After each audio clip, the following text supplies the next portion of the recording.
their missiles. Yeah. What message do you take from them? Well, we're looking at it very seriously right now. They were smaller missiles, short-range missiles. Nobody's happy about it, but we're taking a good look, and we'll see. We'll see. The relationship continues, but we'll see what happens. I know they want to negotiate. They're talking about negotiating, but I don't think they're ready to negotiate because we have to either do it's very much like China. The vice premier is coming here today. We were getting very close to a deal. Then they started to renegotiate the deal. We can't have that. We can't have that. So our country can take in $120 billion a year in tariffs, paid for mostly by China, by the way, not by us. A lot of people try and steer it in a different direction. It's really paid, ultimately it's paid for largely by China. And businesses will pour back into our country. So instead of making the product, it'll be the old-fashioned way, the way we used to do it. We made our own product.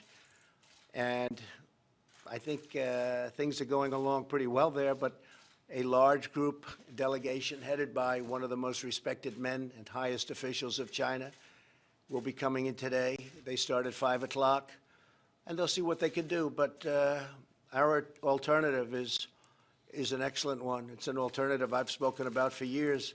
We'll take in well over $100 billion a year. We never took in 10 cents from China, not 10 cents. And it'll be I think it'll be a very strong day, frankly. But we'll see. We'll see.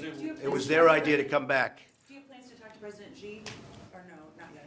Well, he just wrote me a beautiful letter. I just received it, and I'll probably speak to him by phone. But look, we have two great alternatives. Our country is doing fantastically well. Our numbers at 3.2. Don't forget, 3.2, the first quarter is always by far the worst quarter, or at least almost always. You look back over the years, first quarter is always weak, and we had 3.2 GDP.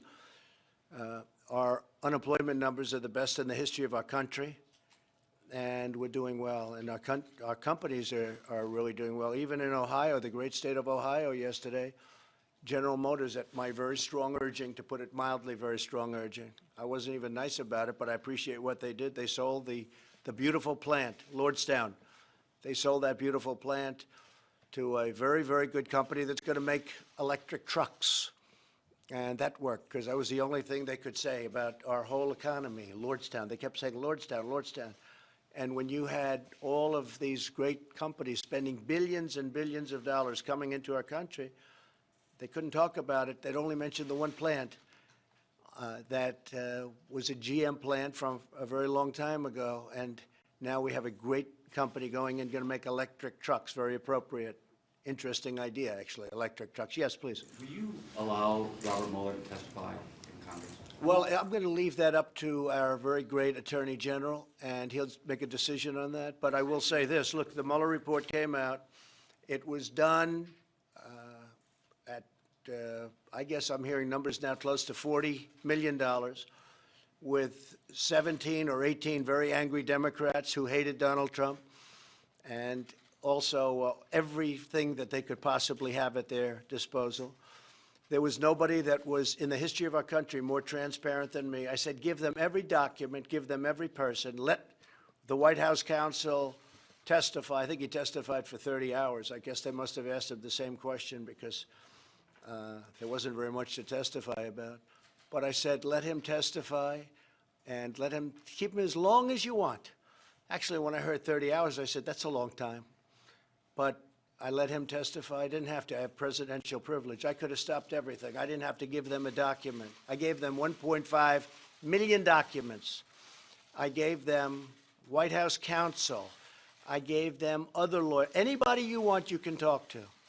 At the end of the testimony, no collusion, and essentially no obstruction. Of course, a lot of people say, how can you obstruct when there was no crime, when there was no collusion? How can you possibly obstruct? I'll tell you, but it's worse than that. It's not only was there no crime, but the crime was committed on the other side. So we're protecting against the crime committed on the other side. So after spending all of that money, all of that time, 2 years, they come up with a report. And Bob Mueller's no friend of mine. I had conflicts with him. We had a business dispute. We had somebody that is in love with James Comey. We like James Comey. They were very good friends, supposedly best friends. Maybe not, but supposedly best friends. You look at the picture file, and you see hundreds of pictures of him and Comey. And with all of that and other things, he wanted the FBI job. I don't know if anybody knows that, but as you know, he was considered for the FBI job, wanted it, and the day after he didn't get it, he became the special counsel. That's a conflict. And we had other things, but those are tremendous conflicts. Listen to this. Your judge, call him a judge, has a business dispute with me. Your judge has a fantastic relationship with James Comey. Well, he's a part of this. He lied to Congress. He leaked. He's a liar, a leaker. And your judge has a situation where he wanted to become the FBI director. We chose Director Wray instead and told him, I'm sorry. Those are tremendous conflicts. Those are tremendous conflicts. And then he puts on his staff almost all Democrats, many of whom contributed to Hillary Clinton. None of them contributed to me, that I can tell you. And it started out at 13 and went to 18. These were angry Democrats. These were people that went to her, in one case, went to her, it was supposed to be a party. It turned out to be a funeral on election evening, and was going wild. He was so angry. And this man now is judging me. You had other people made big contributions to Hillary Clinton's campaign. They were angry Democrats in, I think, almost all cases. One of the people worked on the Clinton Foundation as just about the top person at the Clinton Foundation. With all of this, they came back, no collusion. There's nobody in this room, including you, if they were, that's you, John, if we looked at you with $40 million, 18 angry people that hated you, and all of the other things I mentioned, they'll find something. I don't know, maybe John not. Go ahead, finish Mr. it. Mueller is also friends with Mr. Barr, and as you're aware, Mr. Barr told lawmakers that he didn't have a problem with Mr. Mueller testifying. I'm going to leave that up to the Attorney General as to whether or not, I think to me it looks like a redo. Here's what's happened. The report comes back, it's perfect, it's beautiful. There's no collusion. Nobody even talks about collusion. Do you know, I haven't heard the word Russia in a long time. There's no more talk about Russia. What happened to Russia? The Russian witch hunt, they don't talk because it was so on collusion, which, by the way, is by far, that's the big deal, because it was all about Russia. So I haven't heard the word Russia. They don't use the word Russia anymore. So there's no crime. There never was a crime. It was a hoax. It was a witch hunt. So this comes back, and it comes back totally exonerating Donald Trump and a lot of other people. This was a terrible thing that happened to our country. Now, I'll tell you what they are asking. They are asking about how did this whole thing start. That's what people want to know. And I want to tell you, I had an event last night. A lot of you were there. Thousands and thousands of people standing in a field. They've never seen anything like it, meaning even the press. But it's always that way. We've never had an empty seat. Thousands of people last night. You know what they want to know? How did this whole thing start? It's going to be hard for them to answer that one. Yeah, please. So are you satisfied with the advice you received from John Bolton? Yeah, John's very good. John is he has strong views on things, but that's okay. I actually temper John, which is pretty amazing, isn't it? Nobody thought that was going to happen. I'm the one that tempers him, but that's okay. I have different sides. I mean, I have John Bolton, and I have other people that are a little more dovish than him. And ultimately, I make the decision. No, I like John. I get very good advice from John. John? Mr. President, as you saw, the Senate Intelligence Committee has subpoenaed Don Jr. That's the Republican-led Senate Intelligence Committee. What do you make of that? Well, I was very surprised. I saw Richard Burr saying there was no collusion 2 or 3 weeks ago. He went outside, and somebody asked him, no, there's no collusion. We found no collusion. But I was very surprised to see my son. My son's a very good person, works very hard. The last thing he needs is Washington, D.C. I think he'd rather not ever be involved. Remember, he said to me a long time ago when I was thinking about running, Dad, if I could help, let me know. It's not my expertise. It's not something I really like, but whatever I can do, you're my father, whatever I can do. He's now testified for 20 hours or something, a massive amount of time. The Mueller report came out. That's the Bible. The Mueller report came out, and they said he did nothing wrong. The only thing is, it's Oppo research. if he did wrong, then everybody standing with me probably, except for John and Lamar. I think Lamar is pretty, I'll tell you. Did you ever do Oppo research on an opponent? I don't think so, Lamar, right?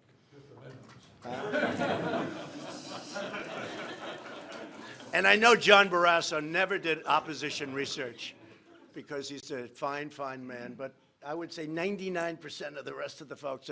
So they didn't, but what they didn't discuss is this woman that came in, who I watched her on the Today Show when it all started. Oh, I'm just an innocent.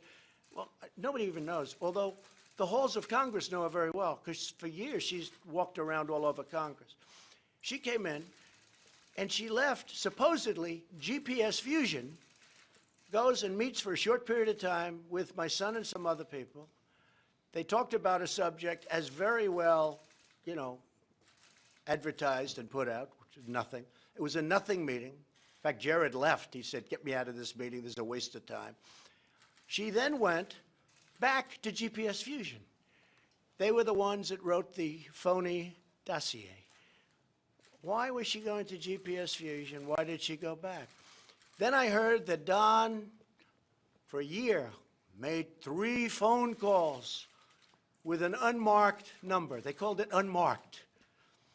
And this was a tremendous event because they all knew the fake news. They all know, you were fair on that, John. But they all knew that these phone calls, these tremendous phone calls, before the meeting and after the meeting, there were, I believe, 3, right? They all knew that it had to be to his father. Unmarked, it's perfect. So he reported about the meeting and then reported what happened at the meeting.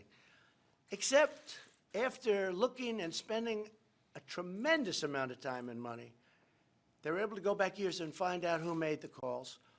One was a local real estate developer. The other was a great person from NASCAR. He took 2 of them, and a friend of Don's. This went on for a year and a half. John, you heard all about the phone calls to, obviously, the father, where I never knew about the meeting. But the phone calls to the father turned out not to be the phone calls. My son is a good person. My son testified for hours and hours. My son was totally exonerated by Mueller, who, frankly, does not like Donald Trump, me, this Donald Trump.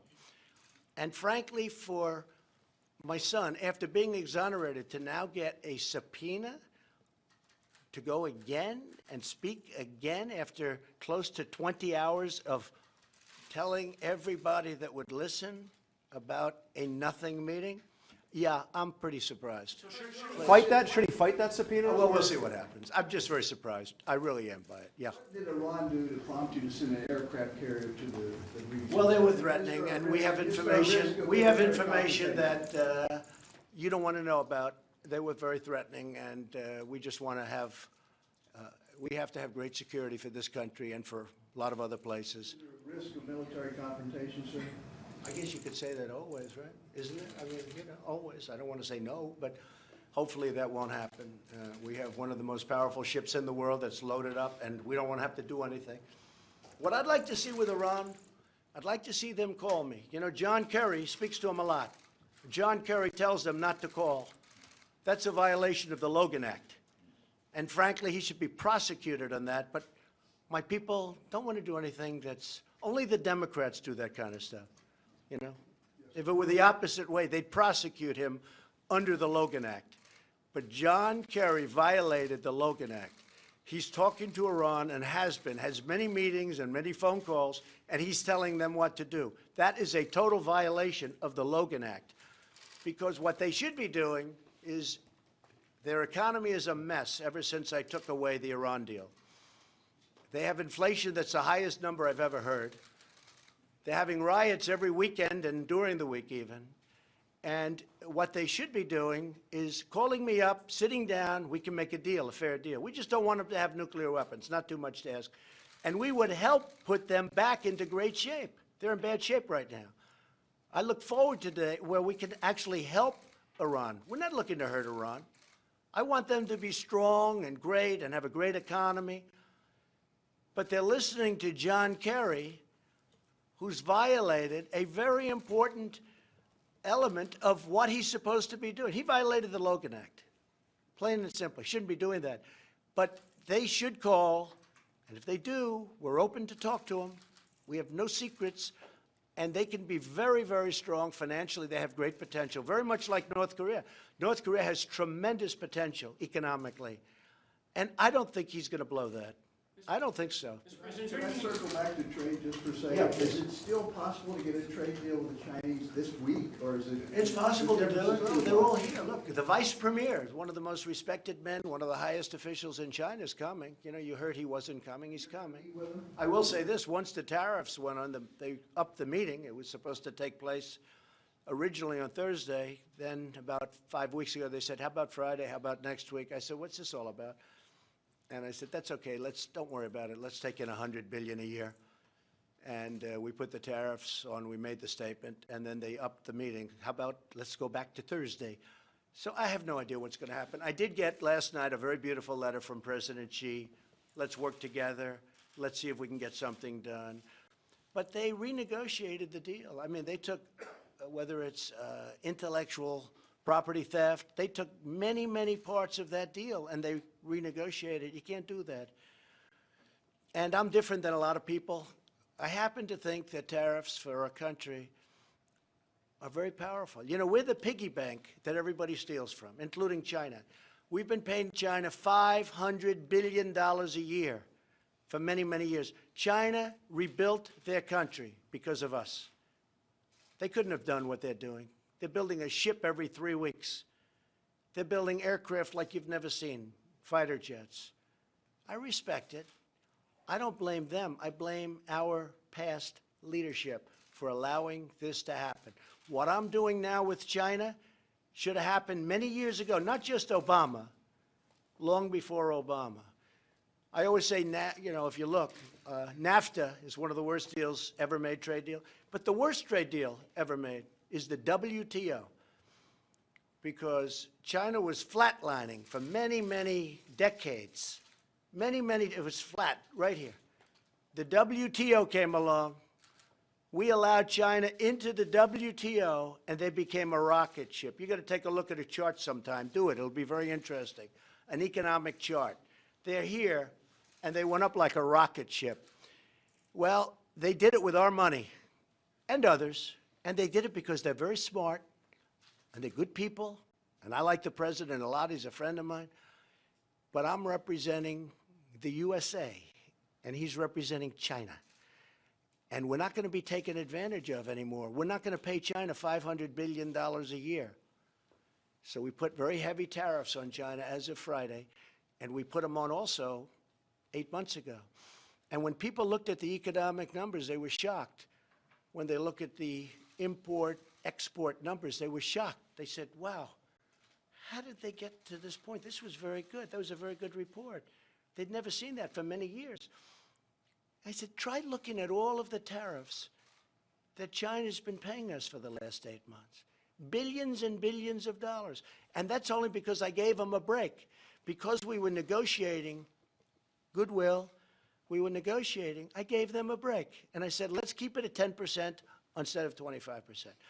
So now what we're doing is we're raising it to 25% on Friday. So it'll be $250 billion at 25%. And it'll be $325 billion at 25%, and we're starting that paperwork today. So we'll see. But you know what? As president of our country, we had to do something about it. And as president of our great country, we're going to be taking in more money than we've ever taken in. And all of these countries, many of them have taken advantage of us, including our allies. They've taken advantage of us on trade. They've taken advantage of us on military. We defend all these countries for nothing or for a tiny fraction of what it costs. We take care of NATO. I'm all for NATO. I'm all for NATO. And I think it's just wonderful. But it's different than it was 25 years ago and 40 years ago. And I got NATO to put up an extra $100 billion. Ask Secretary General Stoltenberg. He's like Donald Trump's biggest fan, because spending was going down. The contributions that the 28 countries were making it was heading like a slope down, like a very steep mountain. And then I came, and it went up like China. It went up like a rocket ship, okay? But I don't like seeing people take advantage. We pay for anywhere from 70 to 100% of NATO. So we protect NATO, we protect European countries, and we protect them, and we protect them beautifully. We're the power. We're the most powerful nation, especially since we've redone our military, redoing and done all of the nuclear. You never want to use it, but you have to have it. But we've spent, and I thank Congress for this, $700 billion and then $16 billion on our military. Our military, when I came to office, was totally depleted. We now have by far the strongest military in the world. But we defend countries. When you look at our budget, so we're at $716 billion, and Russia's at $68 billion. How do you figure that? Because Russia doesn't go around defending every country in the world and not getting paid for it. And you know what? I don't mind not getting paid. If there's a country that's been horribly treated and lots of bad things are happening and they're not a rich country, but when we defend the richest countries in the world and they don't pay us for what we do, and frankly, they go back into closed meetings and they laugh at the stupidity of the United States for doing it. These are countries with nothing but cash. They could very easily, I told the story last night, I picked up $500 million with one phone call to a country, and that's just the beginning. And I've done it with many other countries anyway, but just over the last very short period of time. One phone call that lasted for a period of, I would say, 5 minutes, I picked up $500 million. Because they said, you're not taking care of us. We're taking care of you, but you're not taking care. It's not fair. So really the word is not fair. NATO doesn't treat us fairly at all, but now they're starting to pay. And if you look at Mr. Stoltenberg, he will tell you he's never seen anything like it. $100 billion, and that's a low number. They're paying $100 billion more. But how do you feel about this? Germany. You're supposed to be paying 2%. Germany's paying 1%. They say 1.3, but call it 1% because it really is closer to 1%. Germany pays to Russia billions of dollars a month for the pipeline. And yet we're supposed to be defending Germany from Russia. So Germany is giving the so-called enemy, I don't call it an enemy, I want to get along with Russia, and I want to get along with China because I'm smart. Stupid people don't want to get along because I'm smart. This witch hunt hurt us in our relationships with a lot of countries. It was a very expensive, horrible thing for our country. And by the way, should never, ever happen again to a president. 2 years I've been going through this nonsense, and now we have a good report.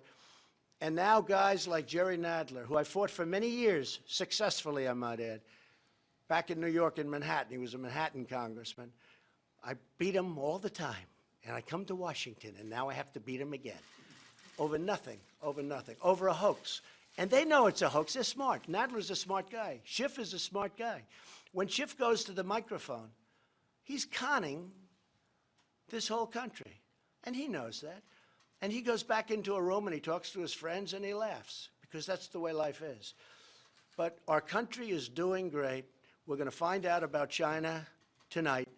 And I think in the end, you're going to be very impressed with the kind of things we're doing. And the reason they were so surprised with the numbers 2-3 weeks ago, not the 3.2 GDP, which everybody was surprised at, but maybe more importantly, export numbers, import numbers, because we have billions of dollars coming to our country that our country never would have seen with a regular president. This should have been done many years ago. And I told President Xi of China, and I tell Abe, who's a good friend of mine, Prime Minister of Japan, doing a great job. I tell him, I tell everybody. I say, I don't blame you. I blame the people that ran the United States, and I blame their trade representatives, and frankly, I blame our presidents, because this should have never happened. We've been losing, for years, close to 800 billion, not million. 800 million's a lot. But we've been losing $800 billion on trade. $800 billion. We're going to stop that. And we've already started. So we have a meeting tonight at 5 o'clock with the top people from China. and we'll let you know what happens. Thank you all very much. At your rally last night, someone in the crowd seemed to say that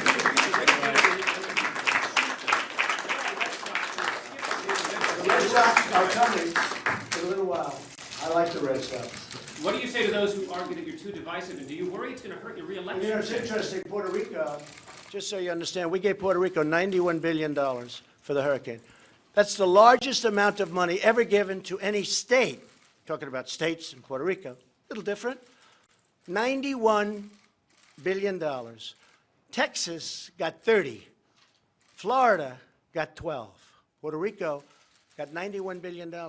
So I think the people of Puerto Rico should really like President Trump. Now, that money was given by Congress, but they got $91 billion. Now, you remember how big the hurricane was in Texas, the largest water dump in the history of our country, they say. 3 times. It went in, went out, went in. Texas got $30 billion. Florida got actually anywhere between 9 and 12.